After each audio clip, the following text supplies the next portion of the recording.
Hi everyone. I thought I'd do the magazine editor's update rather than by email in as the usual way, to do it by video. Let me know what you think of this, and hopefully you find something useful in the next presentation, which will probably last about 10 minutes.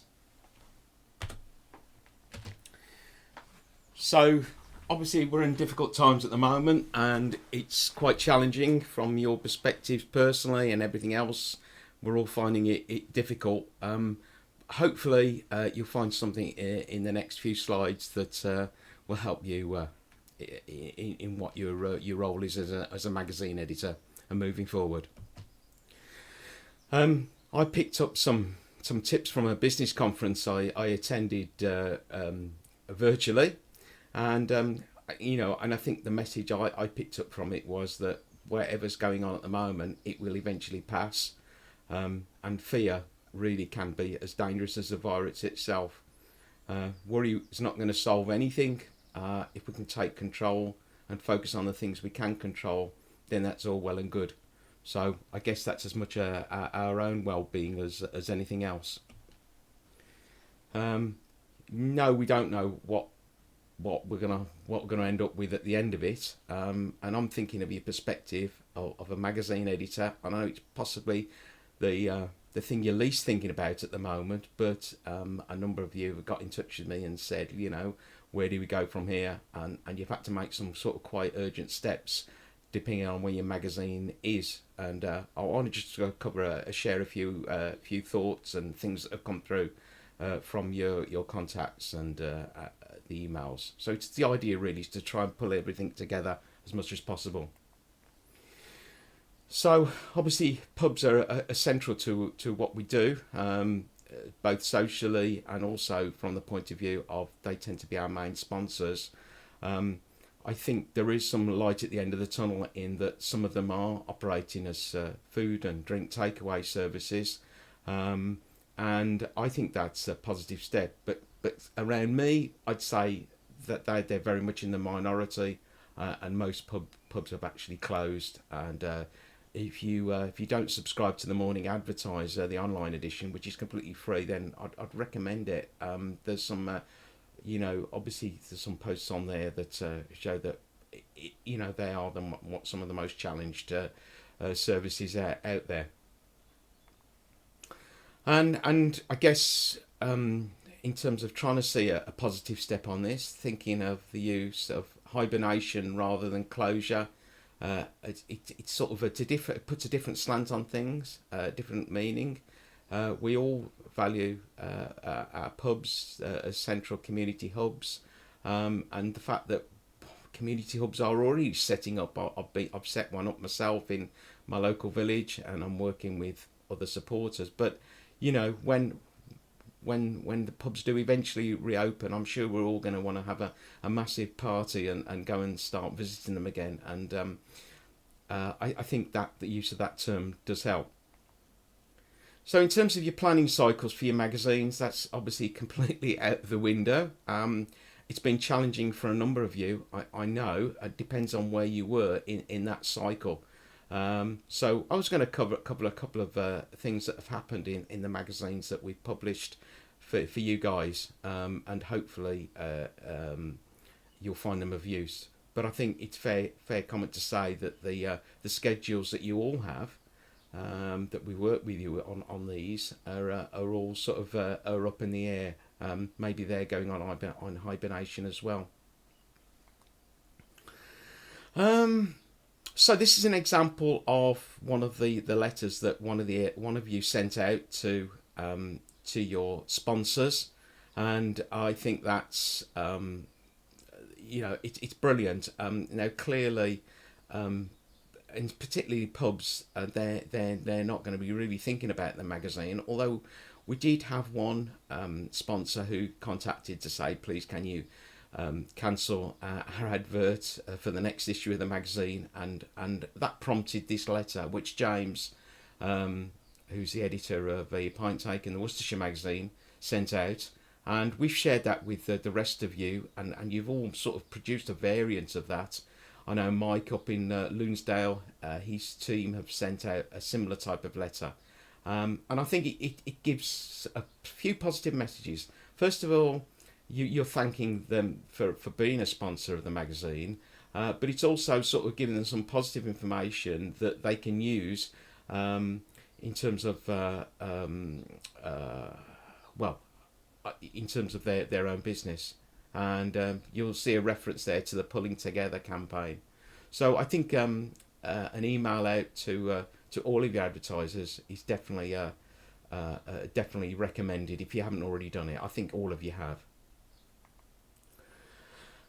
Forward to the Bar was an interesting one. Most of you had come to a stage in your cycle of your magazine that you'd either published the magazine and it was out in pubs, or you were about to prepare the next issue. Now, if I deal with those three scenarios in turn, the first scenario is you'd actually produce magazines and you'd have them printed, we'd deliver them to you, and you're distributing them. Now, for a lot of you, you'd maybe done a first run of your pubs, but you hadn't done a second run, so you're going to have magazines left over with your distributors. And I think the messages are there that well, a couple of ideas. One of the local breweries to me asked if they have got any positive stuff we can send out to people they're distributing the magazines to. So they've actually taken a box of magazines and they're doing them as a drop off when they're doing deliveries. The other thing I think you could do is to hold on to the magazines and keep them in for when it does. When the pubs do reopen. I mean, yes, some of the information is going to be dated, but there's a lot of good content in your magazines that I think people will value. The next step is those magazines that you were starting from scratch, and I know this applies to the Loonsdale Drinker magazine, and I know Mike and I have discussed about the best way forward. Basically, that magazine is on hold as a printed magazine, but we're looking at using their website, and you've all got a website for your magazine, so popping some news on there, updates for your readers, but also for your sponsors, and to let them know that if they want to promote what they're trying to do in terms of serving the community. The one magazine we did have an issue is this one. So Martin, editor of Forward to the Bar, we'd come to a situation where the magazine had been virtually completed, and what we decided to do in that magazine was to actually publish it, but a cut down version of it, and we updated it with a new editor's welcome, obviously expressing concern, promoting initiatives like the Pulling Together Cameras campaign, which I'll talk about in a minute, but also striking out things like the meeting schedules and events. Now, do have a look at the magazine, and you'll be able to see how that has worked. So I have already mentioned this, the Pulling Together campaign. CAMRA have really sort of pulled out the stops on this and done a good job, and it is a good community but basically anyone who's offering services to consumers, thinking pubs and breweries, can actually promote their services on this site. So I would actually encourage you, I know we're moving more away from your role as an editor, but in your branch to sort of share that. If you haven't already looked at What Pub, it's probably the last place you think of going, but actually, it's got some really good stuff on it, and it has been the team, the volunteers and the staff at CAMRA have actually sort of tweaked What Pub so that now it does actually show pubs and breweries that are offering services. Now, the government guidelines are clearly changing on a fairly regular basis, but currently the situation is that they are able to offer delivery service, and I think that's important. Certainly, some of the pubs by us have been delivering to particularly to vulnerable people, which is a lifeline for them. So have a look at What Pub. The breweries themselves, I think, actually have possibly been a little bit more protected because some of them are I've moved into the takeout and the delivery services to outlets. But clearly that varies. That's on a case by case basis. Had an interesting discussion with my local microbrewery about whether he should deliver a beer, and again taking advice from the health experts out there and government advice. He took appropriate measures to do that, to do deliveries, and obviously he's still got a business to run. He's still, you know, as much as we can, we need to continue operating, and that applies to everyone. Those of us, and I'm speaking here as a small business owner myself. But in as much as he can do it online. So, for example, he's taking payments online. He's doing his drop-offs in the mixed boxes of beer, and doing that one after the other. So if you've got any ideas of experience of that, then do share them. I've already mentioned Camera's What Pub initiative. This is another one. This is a virtual pub. The Red on Lion is a very clever idea. I was quite amazed how quickly this has been set up by the IT team at Camera and their volunteers. So it's a virtual pub. Go and have a look at that and book a table and get involved with some conferencing. I think that the idea of conferencing is that once you break down the initial barrier of it and the technology, it can be quite fun. In fact, my own branch had a virtual branch meeting last week, and I think we were all surprised how many people took part in it. Some people said there's actually more people there than there were in a normal meeting, and we all enjoyed a beer and had a chat. It was all very lightweight, and I think it's what we all wanted to do.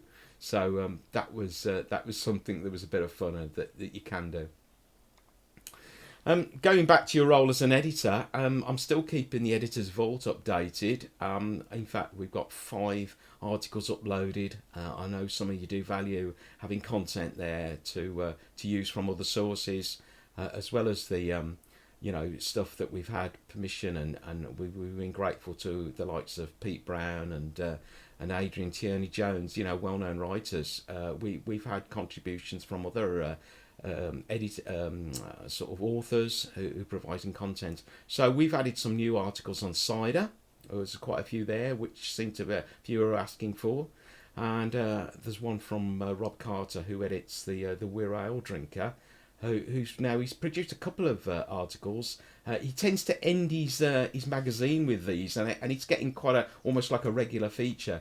So well done for Rob with that. You've done a brilliant job with the Weir Ale Drinker, and do have a look at it. All the magazines are online, so if you want to go onto our website and see them, then do have a look. Finishing off now, again with a little bit of humour.